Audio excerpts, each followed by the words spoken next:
Good morning, everyone. It's a great pleasure to see you all here. And I just want to tell you a little bit about Daniel from my point of view as a mother. He was a very, very happy child. And we came here when he was 6, and he went straight into a new country, a new school, didn't speak a word of Hebrew. Within a week, he was already the center of everything. He had lots of friends, and he always attracted people to him. And that is how, thank you, that is how he was always. And he always had initiative at a very young age. I remember when he was 7, and there was, as usual, a school strike. So we thought we'd have a late morning, instead of which I came in the morning, couldn't find him, and the newspaper was on his bed, and it said, "School's back." So he'd read the newspaper, got himself up, and got to school. That's what he was like. He was very much with a lot of initiative. He always, as I said, had lots of friends, but he was always thinking of others. That's the kind of person that he was. He loved, he wasn't such a great student, he couldn't be bothered too much, but he loved sport. And it was through actually the sport of rowing that he learnt discipline, and that enabled him in the end to study and to achieve things. And we discovered in the studying why he wasn't so good at it quite late, when he was about 12 or 13, that in fact he was partially dyslexic.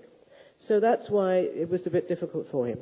And I remember that when he was drafted into the army and was in the intelligence, that his teacher said to me, "He'll be absolutely great because he spent his life decoding." So I thought that was an interesting point that she made.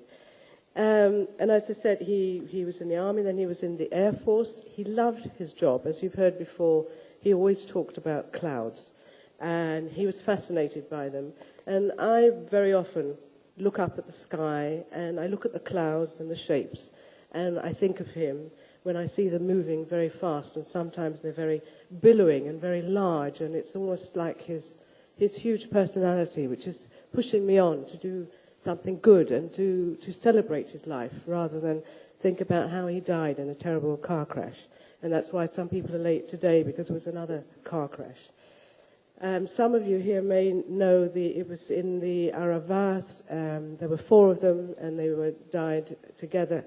All 4 of them were killed, and they filmed themselves.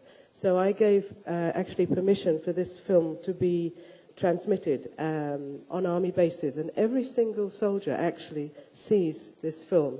And I believe that it's a message to them, and they hopefully will remember to drive safely. So let me tell you about the germ of how this conference began. As Pinchas said, it was with my daughter Joanna and with Major Iran, and we were sitting at a memorial service, and we thought of the idea of connecting what he loved, the Air Force, with the forecast in meteorology, what he was doing. And so this is how the idea came to be. So I thought I would just, my field is English literature, so I thought I would just give you a couple of quotes that connects Daniel to the subject of the conference. First of all, to do with his nature. He was a great romantic, and this is what Lord Byron, the romantic poet, has said.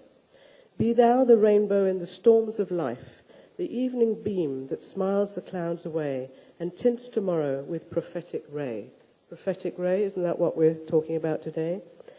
And then the brilliant aviator, Charles Lindbergh, said, "I owned the world that hour as I rode over it, free of the earth, free of the mountains, free of the clouds, but how inseparably I was bound to them."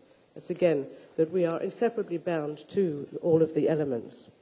And then coming now to the actual focus itself. I'm not sure when the Israel Meteorological Association was started. When was it established? 50s, about 50 years ago? In the British Mandate. Thank you. So that connects Daniel to his British roots. This is from, there was a debate in the Houses of Parliament in London, 1854.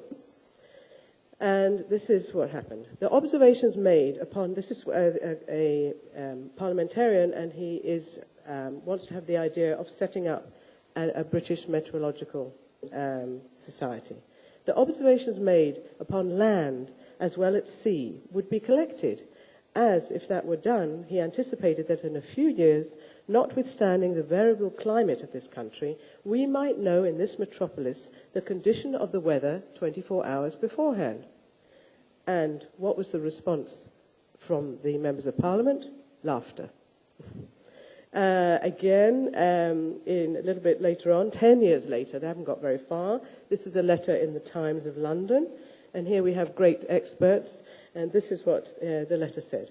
Whatever may be the progress of the sciences, never will observers who are trustworthy and careful of their reputations venture to foretell the state of the weather.